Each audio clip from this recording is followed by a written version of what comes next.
सृष्टि बचपन से ही दिखने में सुंदर नहीं थी, लेकिन अमीर बाप की बेटी सृष्टि पर उसकी माँ जान छिड़कती। मेरी बेटी कितनी प्यारी है, भगवान सबको सृष्टि जैसी बेटी दे। सृष्टि धीरे धीरे बड़ी होती है। एक दिन सृष्टि की सहेली कहती है, तू दिखने में कितनी अजीब सी है, लेकिन मैं जानती हूँ हम सब में सबसे अच्छी शादी तो तेरी ही होगी। तेरे पापा अमीर जो हैं।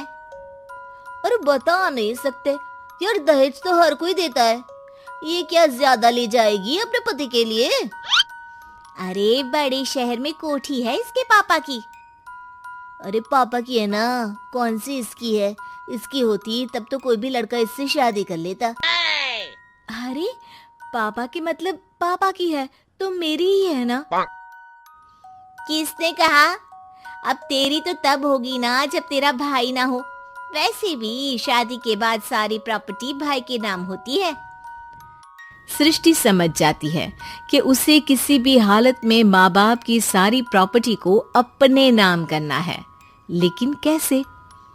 एक दिन सृष्टि का भाई शीनू कहता है, बहन क्या कर रही है? तुझसे एक बात करनी है। अरे हाँ करना, मैं तो तेरी बहन हूँ। बहन मेरी लाइफ में ना एक लड़की है, बहुत अच्छी है। मैं सोच रहा हूँ माँ और पापा से बात करूँ शादी के लिए। सृष्टि को समझ में आ जाता है कि भाई की शादी होते ही भाभी उसे एक दिन भी घर में बर्दाश्त नहीं करेगी। क्या बात है भाई, बताना कौन है वो? यार वो बहुत अच्छी लड़की है, पढ़ी लिखी है, मेरे साथ जॉब भी करती है। बस एक प्रॉब्लम है। हाँ प्रॉब्लम? क्या प्रॉब्लम है भाई? यार वो शादीशुदा है, लेकिन उसके पति ने उसे सिर्फ इसलिए छोड़ दिया क्योंकि उसके माँ बाप दहेज नहीं दे पाए। सृष्टि ये सुनकर न जाने क्यों खुश हो जाती है। अरे भाई तो क्या हुआ, लड़की तुझे तो पसंद है ना? शीनू को लगता है कि बहन उसे समझ रही है। वो इस बात से अनजान होता है कि उसकी बहन की मंशा पूरा घर हड़पने की है।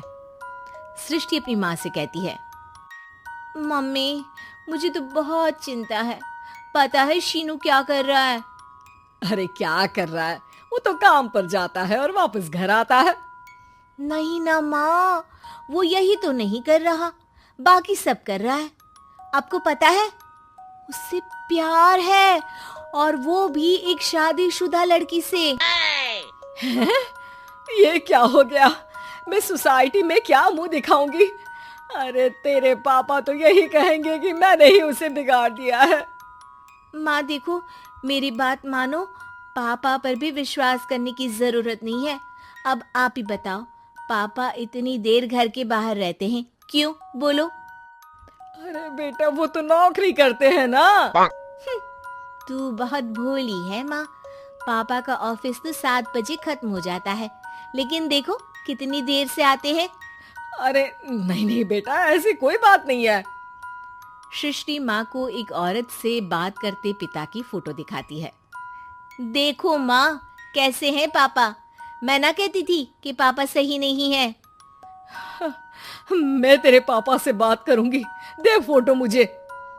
ओ माँ, वो तो डिलीट हो गई। लेकिन चल, तूने तो देख लिया ना, पापा से बाद में बात कर लेना। और हाँ, मेरा नाम बिल्कुल मत लेना। हाँ माँ।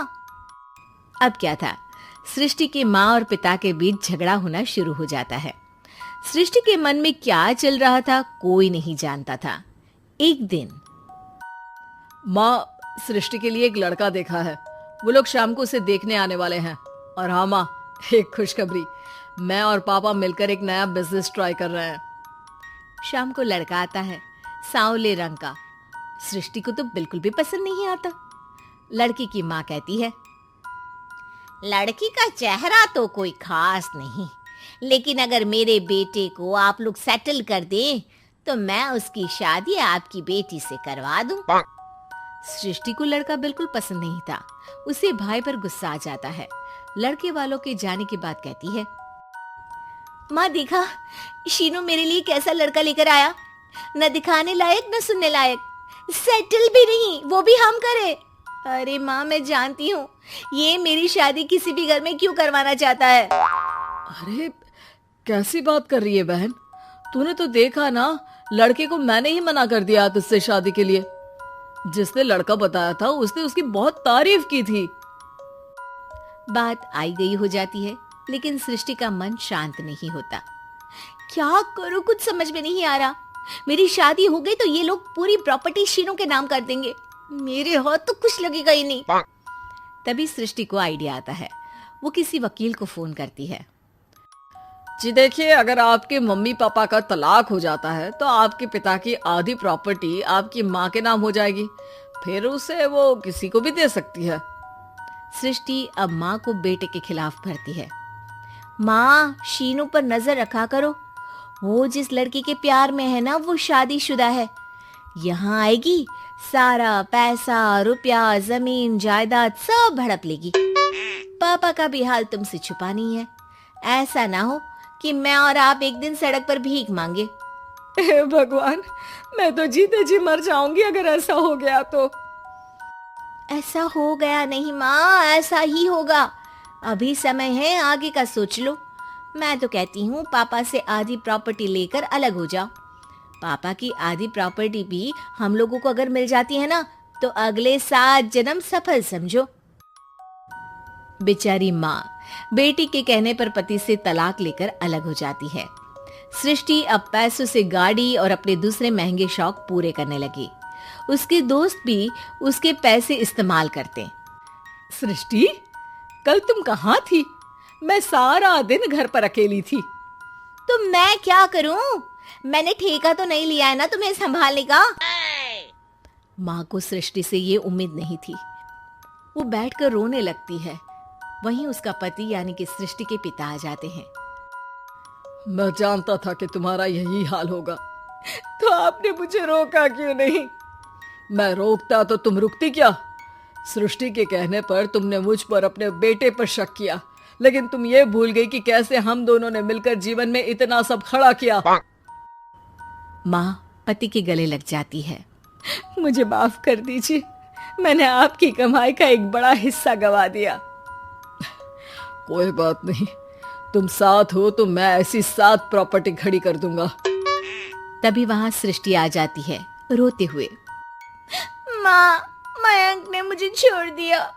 वो बोल रहा था जब तक मेरे पास पैसे थे तब तक ही वो मेरे साथ था। पापा, माँ, मुझे माफ कर दीजिए।